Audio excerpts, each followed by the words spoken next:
You're listening to the DFO Rundown podcast with Frank Seravalli and Jason Gregor on dailyfaceoff.com. Welcome to episode 37 of the DFO Rundown. I'm Jason Gregor alongside Frank Seravalli, coming to you once again from the woodjerseys.com studio. You see our lovely Boston Bruins wood jerseys. You can get it in your favorite team. Just go to woodjerseys.com. And right now for Father's Day, they have a great special, DFO Dad 15. We'll get you $15 off your order. If you want to order for dad, who's a fan of one of your teams, go there. They keep adding new teams. So check out every week to see which team you can get as we welcome in Frank Seravalli. And Frank, I see you got the hoodie, so you must have got your care package. Yeah, it's great. You guys arrived on my doorstep on Saturday. It was great. You guys found Pennsylvania. Good.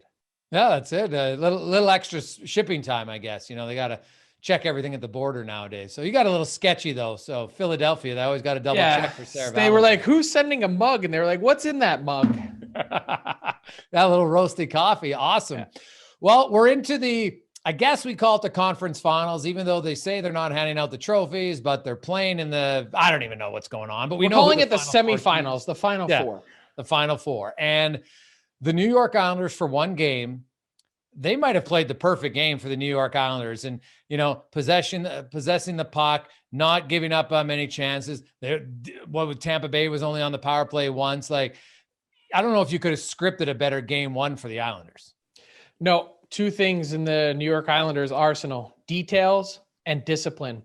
And they played both of those to a T. And I got to tell you, for as well as the Islanders have played, the focus from everyone has seemingly been on what the Tampa Bay Lightning did not do in game one. They seemed off, Jason. They seemed like a team that wasn't ready to play. They didn't have their usual intensity. And at times they just looked a little bit jumbled. Passes inside the zone weren't crisp. They just looked a little bit off kilter. And so I'm not sure if that's the Tampa Bay Lightning trying to feel out the Islanders in game one. We had Brian Engblom on the pod last week, and he was explaining that he's a big feel guy. He thinks that there's a lot of that. And the Bolts have found a way this playoffs to, you know, wade their way into these series. The Florida Panthers tried to run them through the glass in their first round matchup. Then it was a lot different against the Carolina Hurricanes, where they ratcheted up the intensity. Let's see if they can find a way to do that in Tampa Bay for game two as they try and get a split on home ice. Yeah, I think, you know, I saw a lot of people, the Islanders are going to win the series now. Hey, pump the brakes. We know Vegas is taking on Montreal, and, you know, Montreal was down 3-1 in their series. Vegas was down 2-0 in one after of their that series. 7-1 game against the Avs. Remember that? That's kind of what this felt like, though, was like not the same thing of Vegas throwing away that first game, but it was almost like Tampa was like, okay, let's try and figure this out from here.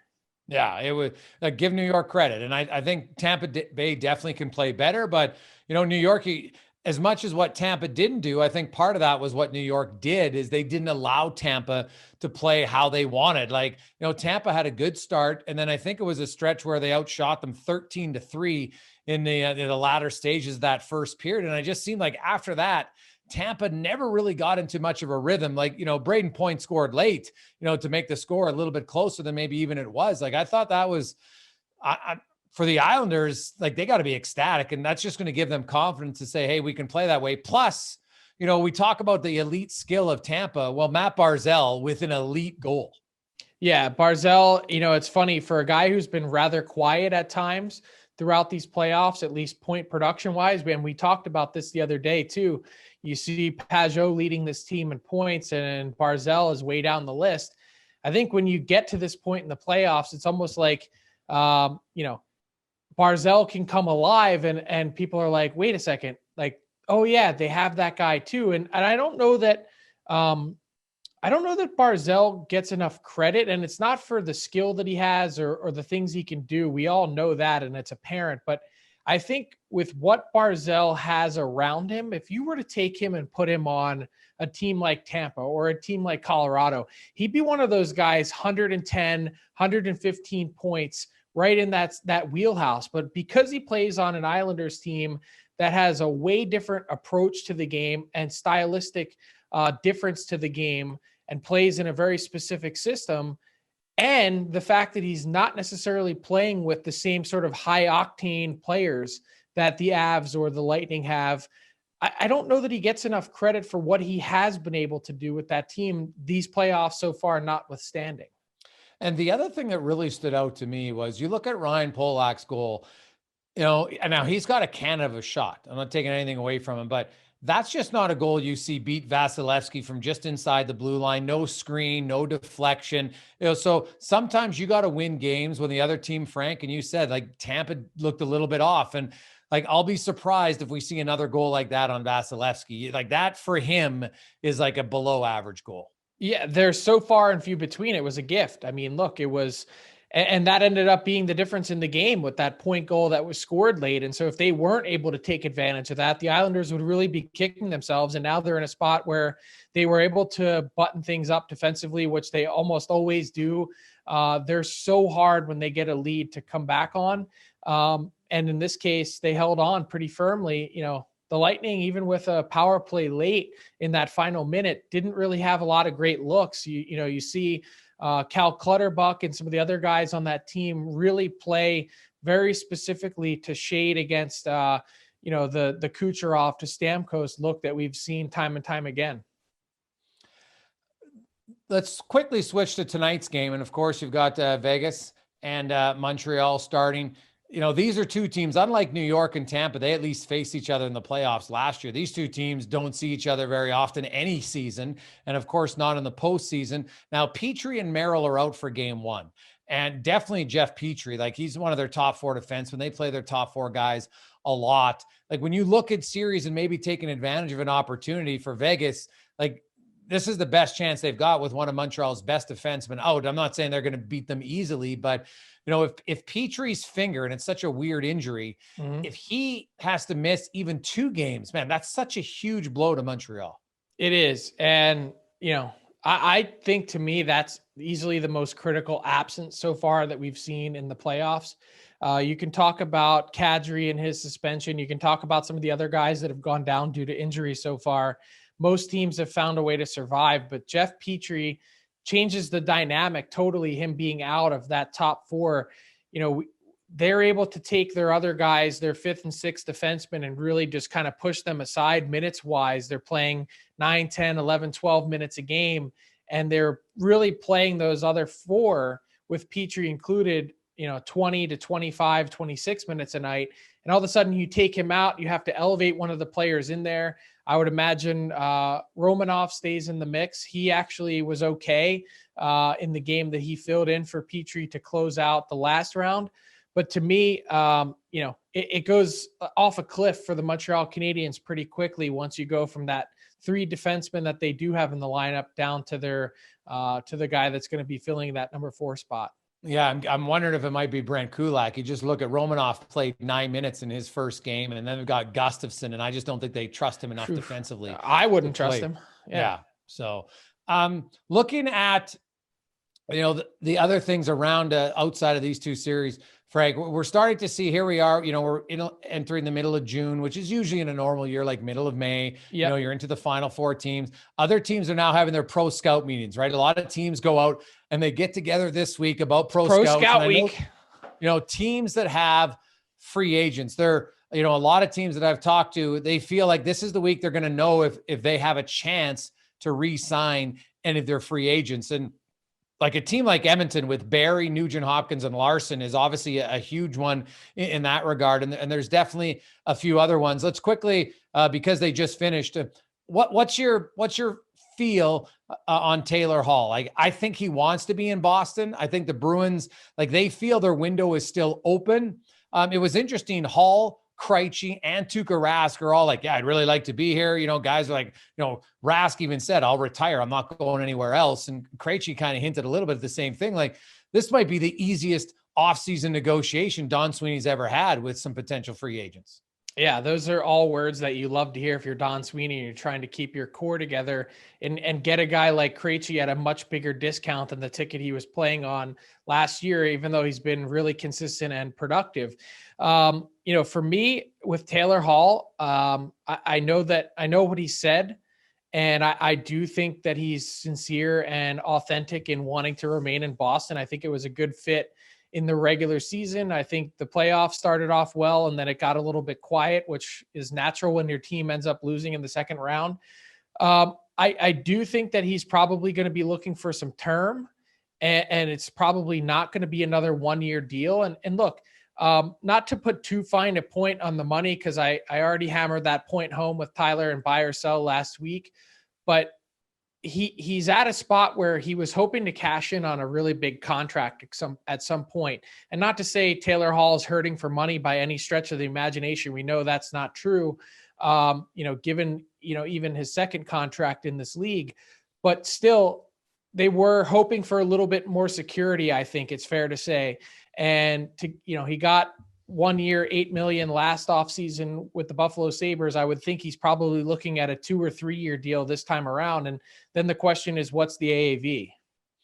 Well, when you got Marchand and Pasternak, I think in Boston, that's kind of the advantage you have a little bit there. So, I could see Taylor Hall coming in just under those two guys for sure. And like high fives, low six kind of area. Another one that's interesting because there's not a lot of left defensemen available, Frank. And, size is paramount, and we see players, they get more experience. Jamie Alexiak, is there a chance like this might be the summer to cash in for Jamie Alexiak? Yeah, I think they're 100%. That's part of it. Jamie Alexiak was a guy that was in sincere demand right up until the last hour of the deadline. He was a guy that I know the Dallas Stars didn't want to lose. Obviously, they ended up keeping him, and they turned down some pretty significant offers from what I can tell. I think the Winnipeg Jets were a team that made a real big play there in the last few hours, trying to pry him loose from Dallas. And man, could the Jets have used a guy like him in their lineup in the playoffs? But, what does that next contract look like for Jamie Alexiak? I really can't tell. Like, I have no real idea. It's tough to sort out, because I think pre-pandemic you can pinpoint a number, but I'm still curious what that looks like post-pandemic. And that's the thing, there's a lot of guys out there that you're like, where does that guy fit in? And I know what it was pre-pandemic. I just, the market changed in such a significant way over the last year that I think we're still kind of going through that feeling out process. Yeah, a little bit. He kind of maybe comes in the middle of a guy like Tanev or Hamonic, right? Who are obviously quite different in term and in salary. And then the other guy is Derek Forbort, Frank, in Winnipeg themselves, like on a team that, they felt like they want to improve their defense. Like there's not a ton of really elite top end defensemen available in free agency. And so, Derek Forbort's another one, like, he had a sneaky good year. Yes. And teams value, and he's got some experience. He's just we see historically how many defensemen, like Forbort might be a guy who's older, Frank, but when you sign him to 3 or 4 years, I think he's a guy that could live up to his contract, where in a lot of cases we see free agents get paid for what they did, not what they're going to do. And I think he's a guy that, could earn himself a pretty good contract and have a good potential to live up to it. Like I'm talking, like maybe $3 million, maybe 3.5 even for a guy like that. Well, he's sub 30, he's 29. And so I think that 3-year, 4-year deal, that term fits right in that wheelhouse. And he's another guy that doesn't really have a lot of mileage on him. He's played 331 regular season games. He's played some in the AHL, but not a ton. He was a college guy, so he didn't come into pro hockey until he was a bit older. And, he's one of those guys that I think easily could live up to that in that window. And I got to tell you, since we're talking defensemen, and I've done some homework on this in the last couple of weeks, one guy to really keep an eye on, and we'll see a lot in this Final Four as well.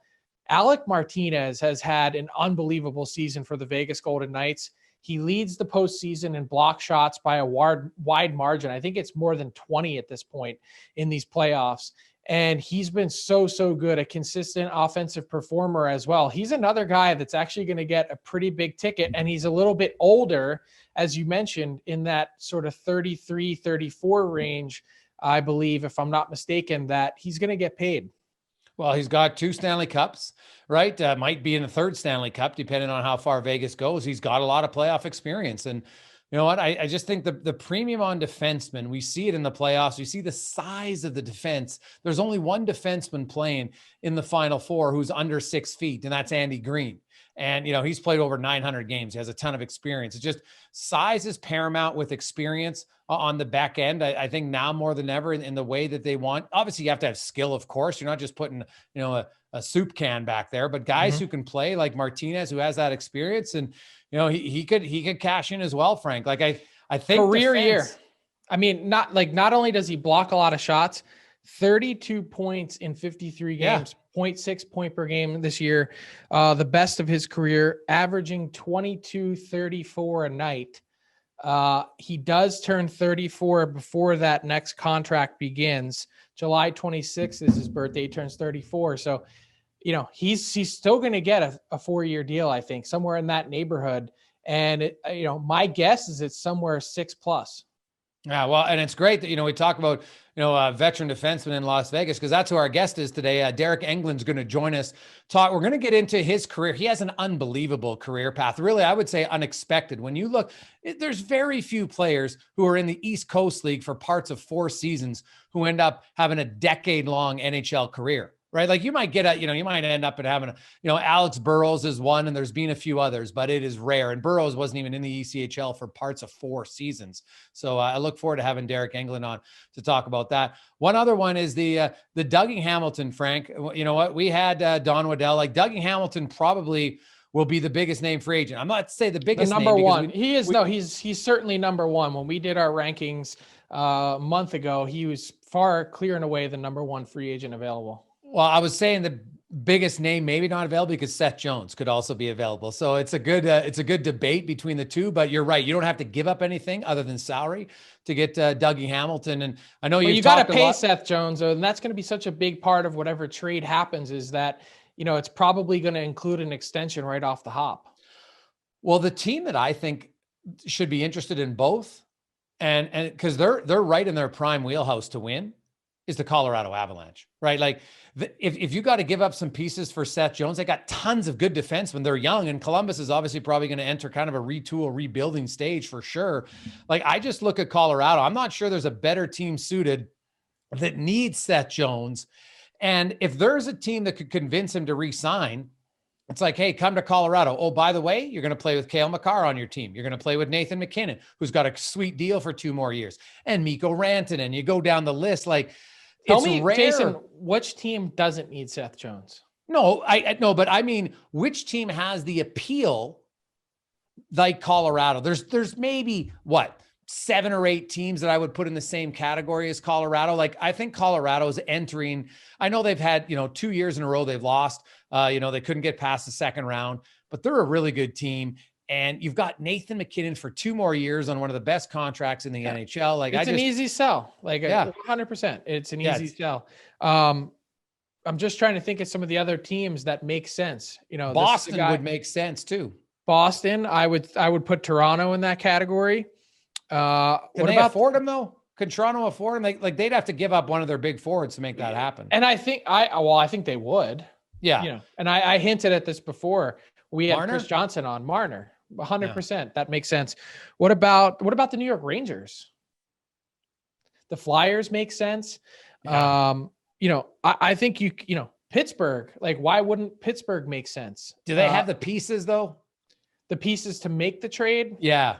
Like that's what I think. Colorado's not only good, but they got a lot don't know pieces. It's also an interdivision trade as well. Yes. Right. Well, so I think that's something to consider. I don't know. Just going through the list, like there's a lot of, St. Louis would make sense. Minnesota, like there's a whole host of teams that would make a lot of sense. Yeah. Like Columbus going to Colorado, you're putting them in a different conference, right? So and the Kings, what about the Kings? Yeah. They got a lot. They got a lot of young players. Yeah. I don't know. There's a lot of teams that I would include in that, it's almost easier to say which teams it doesn't make sense on. I got to give your thoughts quickly on John Gibson and the Anaheim Ducks. I look at John Gibson and I've been crunching numbers on value of players and the position. And I know that the last 2 years, his save percentage doesn't look great in Anaheim at 904 and 903. So, maybe, but he's only a 6.4 contract, Frank, and he's got 6 years remaining.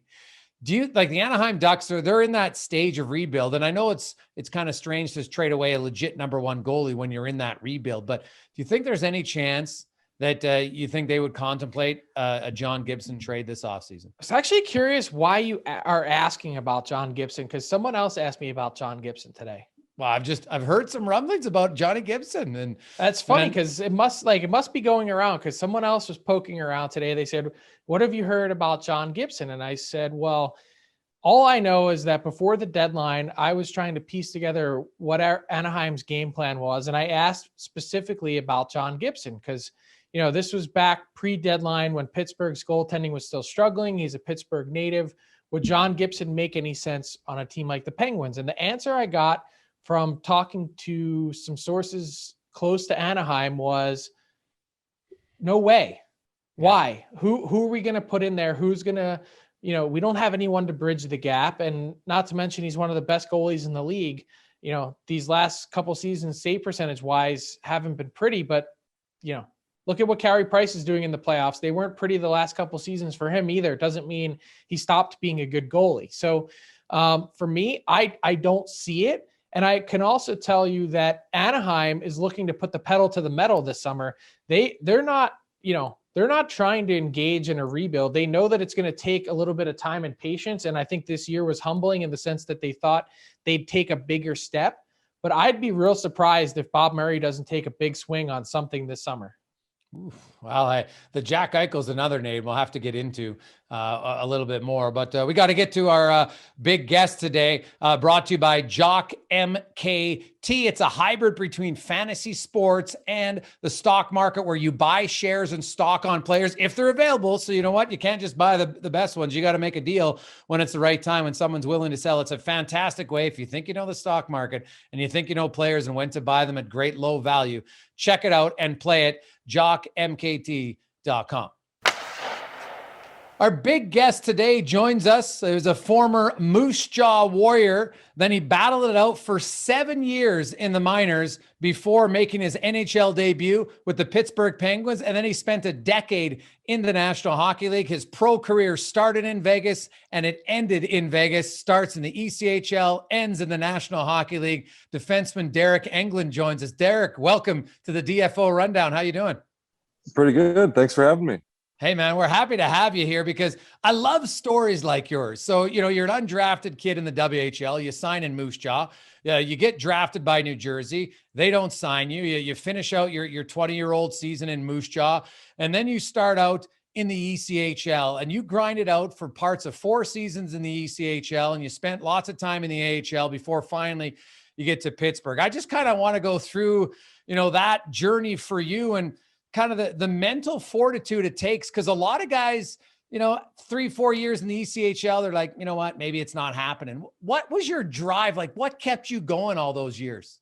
A lot of things. I think, I finished junior hockey and I kind of went home thinking that was the end of hockey and trying to figure out what was going to be next. And then Calgary calls me and asks me to come to their summer camp, and almost like a second chance, I guess you could say. And went there and signed with them and ended up in Vegas. And kind of, I think, just getting called up at the right time, just, knowing you could play in the AHL and the AHL, not the NHL at that time, because that was far-fetched for me, I guess. But just getting that taste and, knowing you can play there and trying to, it's a challenge to try to get up there. So you get a little taste of it and then you want to get there and stay there, and it kind of snowball effect all the way up to the NHL type thing. Well, you obviously had to be dedicated and have some control, because there's not many pro players who start their career in their young 20s in Vegas, in Sin City, and don't get in any trouble. Like, man, you look back on that, like, what a crazy place to start your pro career. And obviously never even thought you'd play in the NHL. There was no NHL team at that time, but how was it as a youngster playing for the Wranglers? Yeah, it was a lot of fun. It was expensive. You found out in a hurry that, $500 a week doesn't go very far in Vegas. So, you had your place paid for and stuff, but I remember going out for the first time with my wife, Melissa. We took her out to Rain nightclub in Palms, and I bought 4 shots and 4 drinks for her friend, me, and one of the guys. And, I think it was like $130 or something like that for 8 drinks. And I like, oh no, I was trying to play big wig, and I'm like, oh, I'll get it. I was like, holy shit. So I had to call my mom and, hey, can you put some money in my bank account? And I'm completely out right now. So it was definitely eye opening. Was there a moment for you when you got to the NHL that you finally felt comfortable? Like, when was the moment you knew that you could stick around for the long haul? Because I guess a lot of guys that go through the same path and journey that you did, they get there and they're constantly looking over their shoulder. Yeah, I think I was probably when I retired. I guess um, I always came back after the season, no matter where I was, Pittsburgh or Calgary, or I kind of thought Calgary was going to be my last contract, and then I end up playing 3 more years. So um, I always came back in the summer, and we'd always put vacations on hold, going to see family on hold because I had to train, and I was never a shoe in for camp. I always had to go into camp and earn my spot every single year. It seemed like so. It's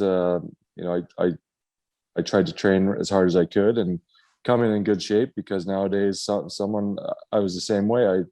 I remember Jay McKee telling me before I made the team, he's like, don't take my spot next year. And that's what younger guys are doing. They're trying to take your spot. And the minute I stopped working out, that's the time that I think someone would have taken it. So Vegas gets an NHL team in 2017.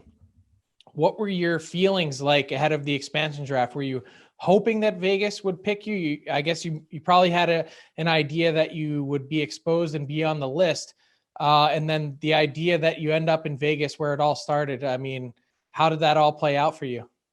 Yeah, even when they announced the ticket drive, so like a year or two before the expansion draft, 2 years before the expansion draft, my wife had stuff up in the house, like hoping that we'd end up here, finish the career here. And so we were hoping. I knew I was going to be a free agent at that time. I didn't think I was going to go in the expansion draft, just because they could take someone else and then just call me and say, here's a contract for you type thing. So when they called I think they called Sunday night and said they were interested before the expansion draft, we were pretty excited. So it was, long 3 days till we heard that it was a for sure thing, but we were pretty excited to come here. Deryk, we talked just before we came on air about your childhood, and you moved around a lot. You're born in Edmonton, you're in Leduc for a while, you're in Marythorpe and Whitecourt and a lot of other places in Alberta. Then you're in Sicamous when you got signed in Moose Jaw. All that kind of moving around, I would think as a youngster that you have to make new friends all the time and just, deal with, different adversity. When you look back, did that help you and maybe give you a thicker skin to just, keep trying and be okay with, being in the ECHL, and then you're in the AHL, and you had to go back to the ECHL and then back to the AHL. And even, your first year in Pittsburgh, you played 9 straight games in November, but then you went back and finished the whole year again. Like, did your childhood and all that moving around kind of thicken up your skin and just how to deal with change? Yeah, possibly. I never actually really thought about that.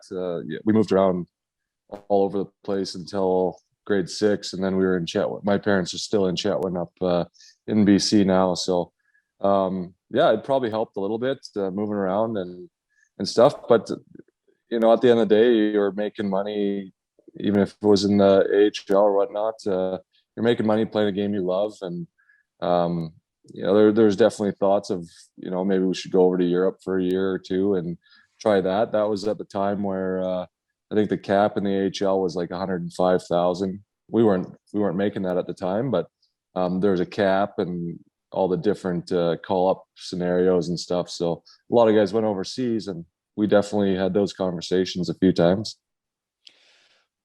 For you, you're in the American League. Were you always, as a young kid, like just that physical bruising defenseman, or did you play forward? Were you a scorer? Deryk Engelland as a young player, did he mirror Deryk Engelland as a pro player?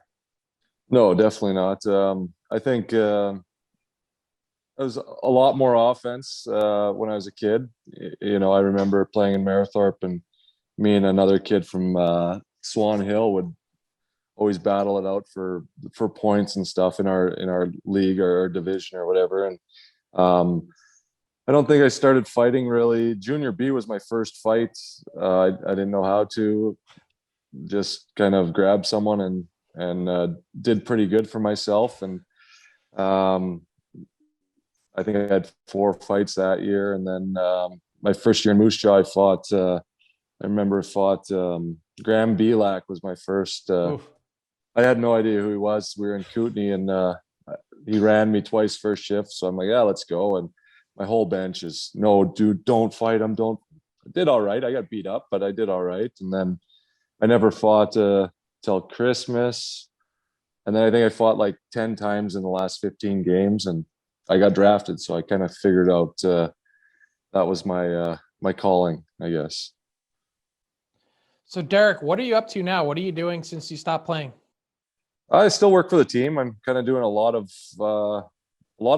different things. So anything Bill needs for the Knights, his wineries or anything like that. So just kind of whatever he needs. We're starting the alumni here, me and Shane Knighty. Do some of the learn to play stuff with the kids. Anything for the foundations, so the Folded Flag Foundation or the Vegas Golden Knight Foundation. Then the alumni will have their own foundation as well. Skate some of the guys if the team's on the road.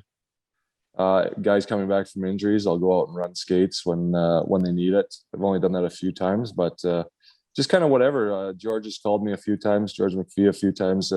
Just asked me, hey, do you mind doing this? Not at all. So just kind of whatever they need. I go to the games and meet sponsors and kind of ambassadors, stuff like that. So kind of just doing a little bit of everything, touching everything. That's awesome. That's a great way to stay in the mix. And it's interesting that you use the word alumni because I was actually thinking about this today with the Golden Knights, even though they haven't been around all that long. Even looking at this year's roster, there's still kind of quite a bit of turnover from that inaugural season when you guys went to the Stanley Cup final. And I thought it was a really interesting quote from Kelly McCrimmon earlier this week as, everything's getting set for round 3. And he was saying, look, we never stopped trying to improve. We've always been aggressive in trying to make this team better. How big do you think that mantra has been, behind this team's success, getting to the point back where they are now in round 3 again? Yeah, I think that first year, we shocked everyone. We shocked ourselves. No one thought we were going to do that well. And it definitely fast tracked it. I think they had a longer game plan that they had to speed it up. Once you got there, you had some of the pieces and, Bill, just like every part of every other business that he does, he's going in head first and he wants the best for every company he runs, and it's no different for the hockey. So it starts there, and he's a fabulous owner, and he doesn't care what it's going to take. He wants to win.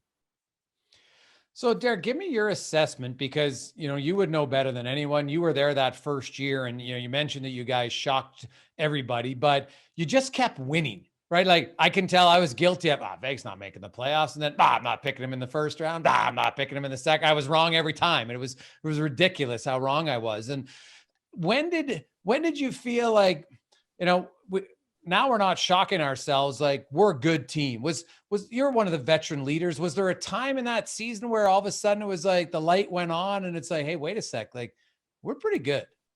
Yeah, definitely. There was two times, end of November, beginning of December, our father's trip. We went to Nashville. Subban played that night. I think we won in a shootout or something, overtime. I don't remember exactly. And then the next night we played in Dallas, and Maxime Legacy played that night. We won that game. So those are two tough buildings to go in and play and win. And we did that. And then the other time was right at Christmas break. We played, I don't know which order it was, but Pittsburgh, Washington, Tampa Bay. And we beat all 3 of those teams here at home.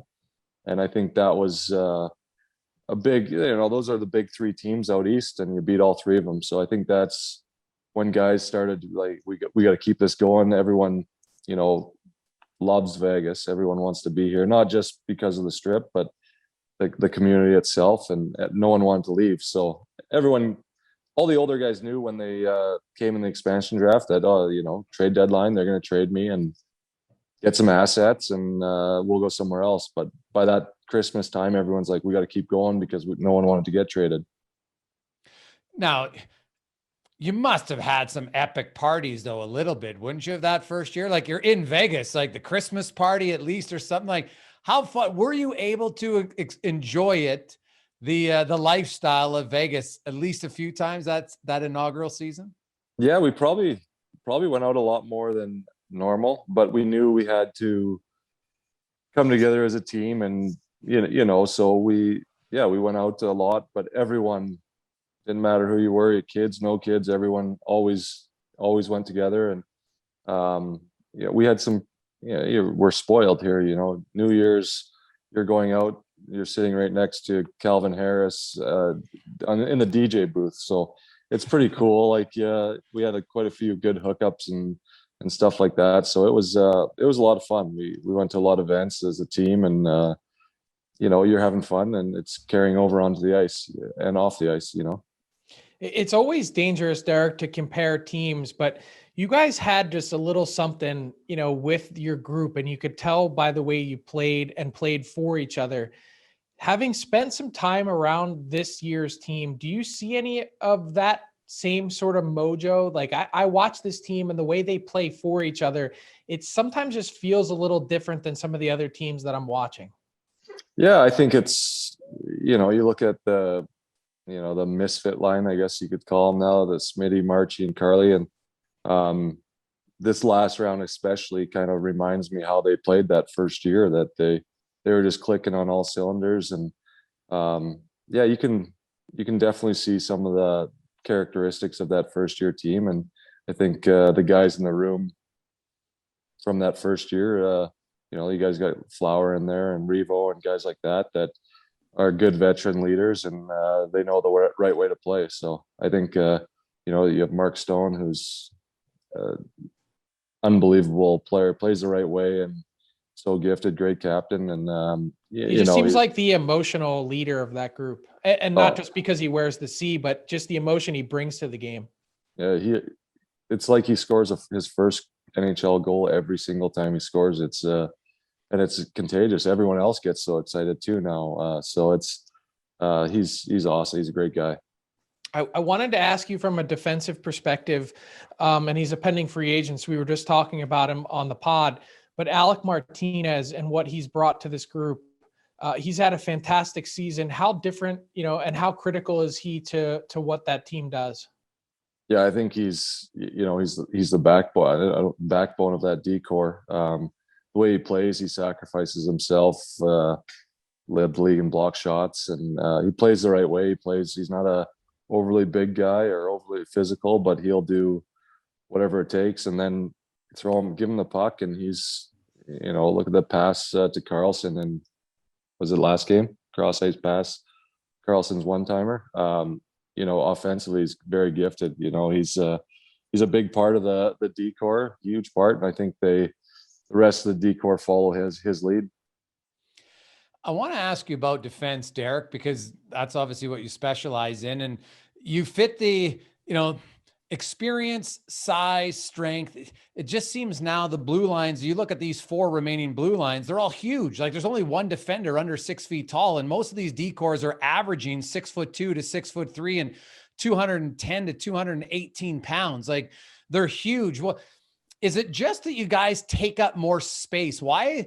Because, we see some puck moving defensemen. Everybody talks about puck movers, but it seems like in the playoffs, if you don't have puck separators or body movers on the back end, you don't win. What is it about the playoffs that's so different? And did you notice it? Like, were you a better playoff guy because of the style?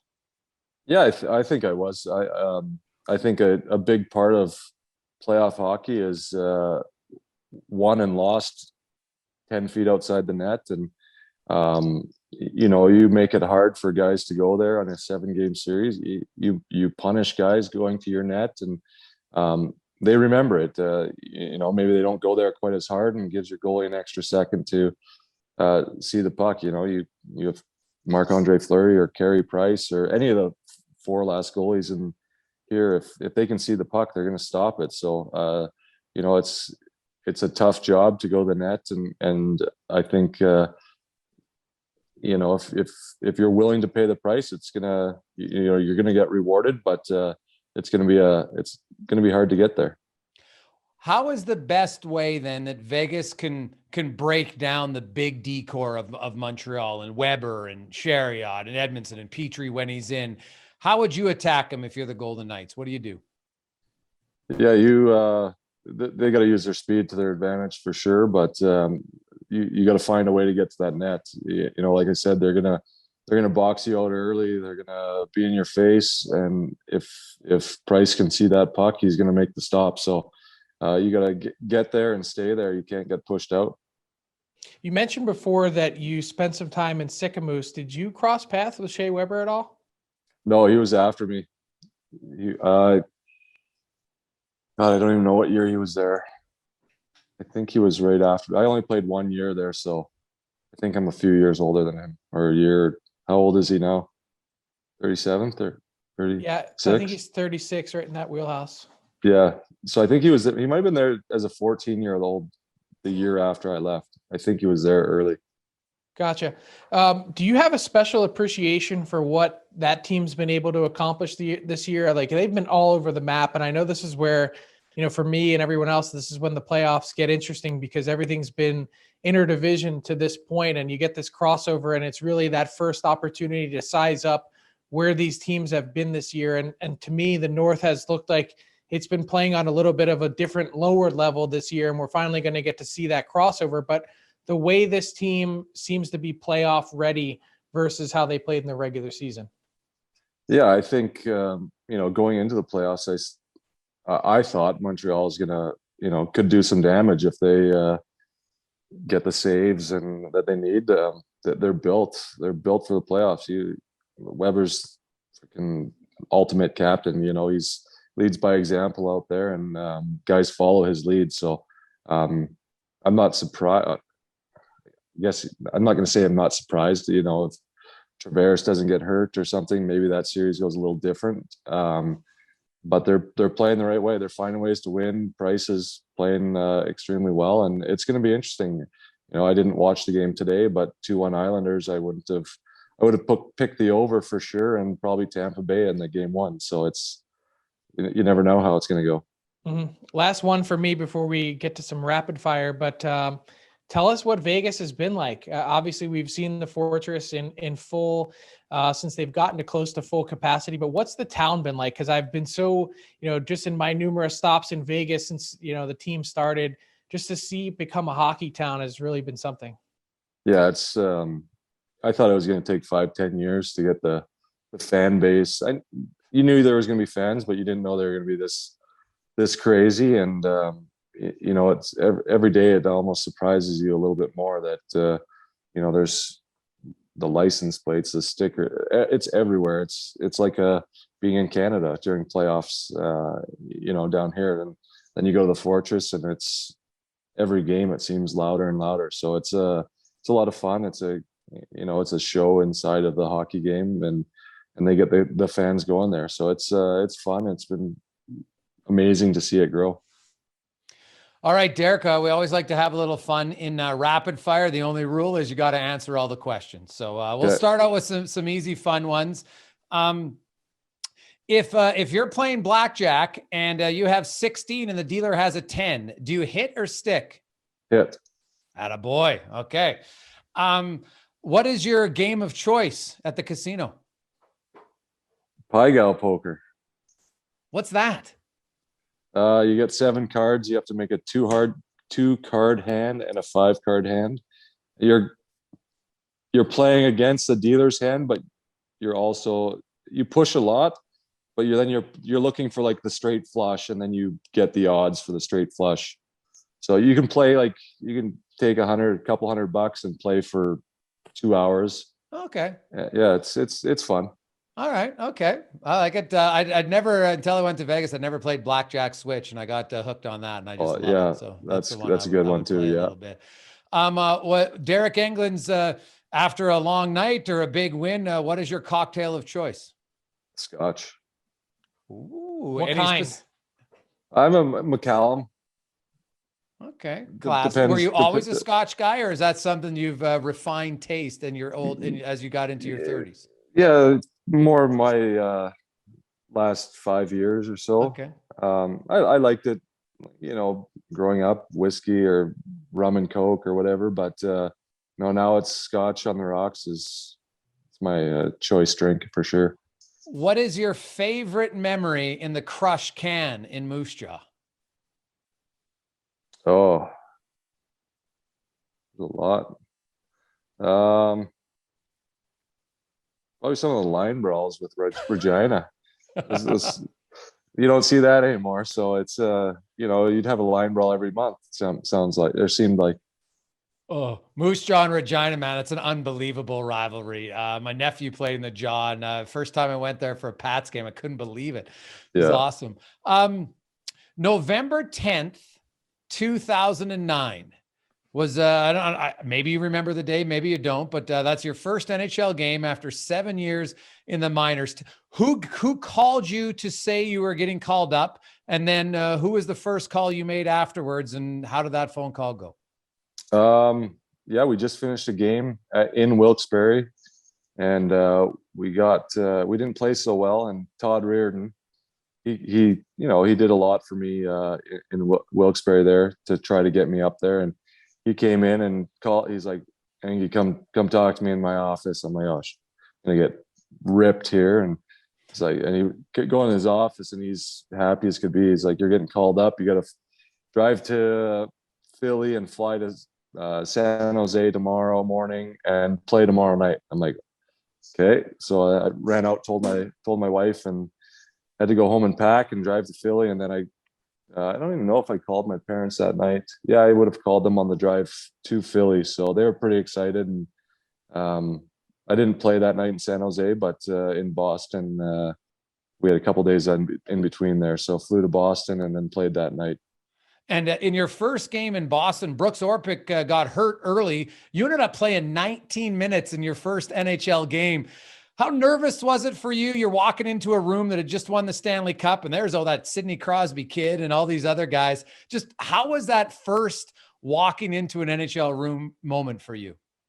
Well, when I went to San Jose, I was late. I got to the rink about 15 minutes before morning skate. So I ran in, and it was kind of probably a little refreshing because as I'm going in, all the guys are going out on the ice, getting ready to go on the ice. So they're chirping me for being late and telling me I'm fined and stuff. So, you kind of knew the guys from camp and stuff a bunch. So they definitely made you feel welcome and give it to you a little bit.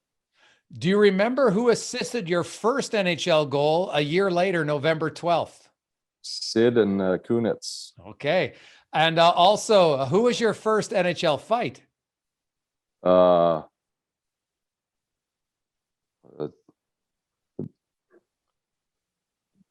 Byron Blitz. Yes, I think. I don't know. Is that Blitz? I love Blitz? that you remember your goal more, as you should. It's a little bit more important. Well, I got they signed their sticks for me, so I have them out in the garage. So okay. Yeah. I love it. What do you have of all, you scored a lot. I'm going to ask you a two-parter. Your favorite goal you ever scored in the NHL, and then your favorite tilt. Favorite goal, probably when I was in Calgary against St. Louis. I actually Perron sauced kind of a partial breakaway. I caught on my forehand, went backhand and over. It was came out of nowhere. So that was probably most of the other ones were just shots from the point. So that was probably my favorite. Favorite fight, I probably got to go with one of the ones with Orr. They were battles always. Even in juniors, I fought them a couple times, and they were long and great fights. So it was fun. Oh, man. That guy, Jason Strudwick's my radio co-host, who tells me there's very few guys he ever played against that wanted to punch through you, and Orr was one of those guys. Yeah, he hit hard. And lastly, so Deryk Engelland, your career starts in Vegas. Your career ends in Vegas. What would you say to players about why you would want to play in Vegas? It's amazing. It's there's so many good things. Like the cost of living it's skyrocketing right now. So I can't say that, but the quality of life here is amazing. The weather is always good. You're 4 hours drive to the beach. You're 3 hours to big ski hills. There's everything kind of right in this close area. And then you have the rink and the fans. It's the best atmosphere in the NHL, but I think by far. So it's a great place to play. Great place to raise your family too. So How many kids you got? 2 boys. And are they in hockey yet? My oldest is in tennis, big Nadal fan, and then he's 9, and my 5-year-old's just in learn to play now. So awesome. He's starting to, yeah. Well, Deryk, thank you so much for joining us on the Daily Faceoff Rundown. We really appreciate your time. Continued success in Vegas, and I really wanted to have you on. I love your story of somebody just, overcame a lot, gets drafted, not signed, and then 7 years in the minors, and then you finally make it to the end, and then you spent a decade. It wasn't like you just had a cup of coffee. You played over 700 games in the National Hockey League. It's a fantastic career. Yeah, thank you very much. Yeah, it was a lot of fun, a lot of hard work, but great wife that did a lot for me back in the days when maybe the head wasn't on straight quite yet. Awesome. Deryk, thanks so much for joining us. And hopefully we get to see you for the Cup final in Vegas. That would be cool. That'd be awesome. Yeah. Thanks for having me on. Deryk Engelland, what a beauty. I love stories like that. And it just seems so genuinely, happy about his career. And, his wife, Melissa's been along for the ride every step of the way. And, I loved how he gave her a lot of props, because I think, behind the scenes, if you don't have a good support system, sometimes you can go off the rails pretty quick. And you got to remember, he was the de facto captain of that first team. The way that he took the mic on opening night after the tragedy there, spoke from the heart as a Vegas being his hometown. And I think back to being in Winnipeg when they advanced to the Stanley Cup final.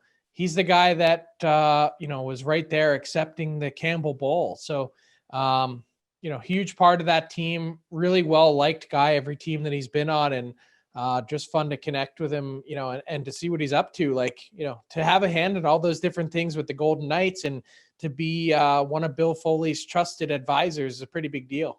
Yeah. And it's funny, we were talking to him, he's like, we have fun in Vegas, but it's maybe a misnomer that when we go to visit to Vegas for 3 days, Frank, everybody likes to have fun. You're in Vegas. That's why I only ever last 3 days there. Yeah, well, exactly. So I think if you live there, you don't go there all the time. And I remember talking to some players who are like, yeah, even with the perks you get, it can be ridiculously expensive if you're going out there too much. So I think it's fun because if you do want to have a good ripper, like he said, on New Year's, there's very few better places to be, Calvin Harris, and you're in the DJ booth, one of the best DJs in the world. So that's super fun. But it is, I think it's probably a little our opinion of Vegas is very different from people that live there all the time. Yeah. It's like people that live in New York, they never set foot in Times Square. I mean, that's really kind of the way it is, but these guys will stop into a restaurant here or there, some of the best dining in the world. They get the hookup, the private room, the private table, and that stuff's awesome. But you're right. I can't imagine what it was like living there playing for the Wranglers. Like he said, he told that great story about making $500 a week and he needs to pay a tab for $130. We see these things pop up on Twitter or Instagram all the time. Someone's, tab from the pool in Vegas. I just saw one the other day. It was $9,000 for an afternoon at the pool. They spent $375 on Fiji water. It's insanely expensive.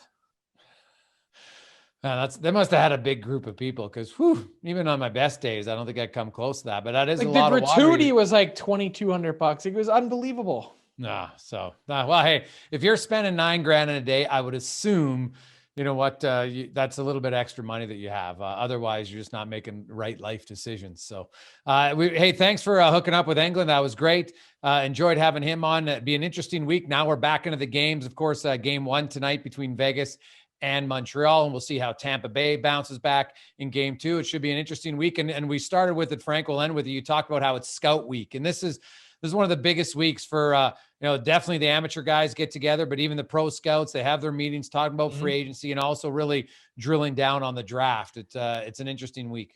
I'd expect things to conversation-wise to heat up a bit this week. It's been a little bit quiet. As I've continued my fun employment here, I'll have some details hopefully this week to announce and share.